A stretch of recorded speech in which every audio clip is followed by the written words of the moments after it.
दुसरीकडे मनमाडमध्ये संपावर तोडगा निघाल्याची माहिती जिल्हाधिकाऱ्यांनी दिली आहे। वाहतूकदारांच्या समस्या केंद्राला कळवणार असल्याची भूमिका जिल्हाधिकाऱ्यांनी घेतली आहे। नाशिक जिल्ह्यातला वाहतूकदारांचा संप त्यामुळे आता मागे घेण्यात आलाय। वाहतूकदारांनी काम करण्याचं मान्य केल्याचं आता शहाजी उमप यांनी माहिती दिली।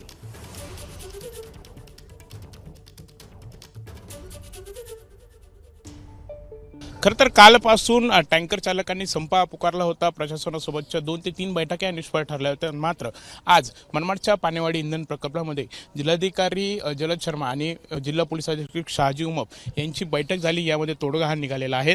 अखेर पुन्हा एकदा हे टँकर जे आहेत ते बाहेर पडणार आहेत आणि इंधन पुरवठा सुरळीत होणार आहे। सर, नक्की काय हे आश्वासन देण्यात आलं, त्यांच्या काय मागण्या पूर्ण करण्यात आल्या?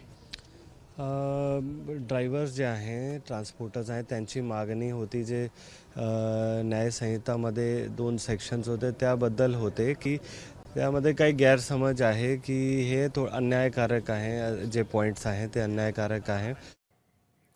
याचबद्दल आणखी माहिती घेऊया आपल्या प्रतिनिधी प्रांजल कुलकर्णीकडनं। प्रांजल, नेमकं प्रशासन आणि आंदोलक यांमध्ये काय चर्चा झाली की संप मागे घेण्यात आलाय?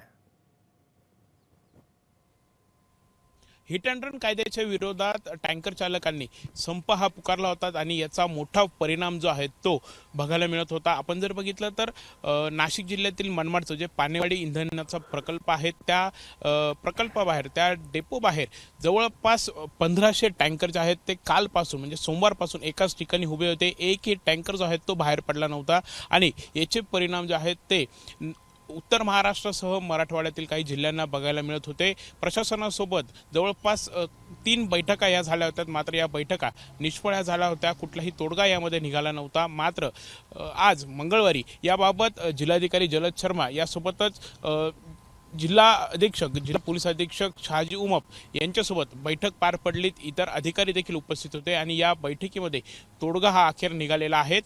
यामध्ये खरं तर या टँकर चालकांनी मागणी ही केली होती की हा जो कायदा आहे तो अन्यायकारक आहे आणि जर हा निर्णय लागू झाला, हा कायदा जर लागू झाला आणि त्या अंतर्गत जर आमच्या कोणत्या चालकावरती कारवाई झाली तर पुन्हा एकदा आम्ही आंदोलन उभारू। मात्र आता ही अत्यावश्यक सेवा आहे त्यामुळे तुम्ही ही तात्काळ सुरू करा अशी विनंती जी आहे ती प्रशासनाकडून करण्यात आली। धन्यवाद प्रांजल या सगळ्या महत्त्वाच्या माहितीबद्दल। एबीपी माझा, उघडा डोळे बघा नीट।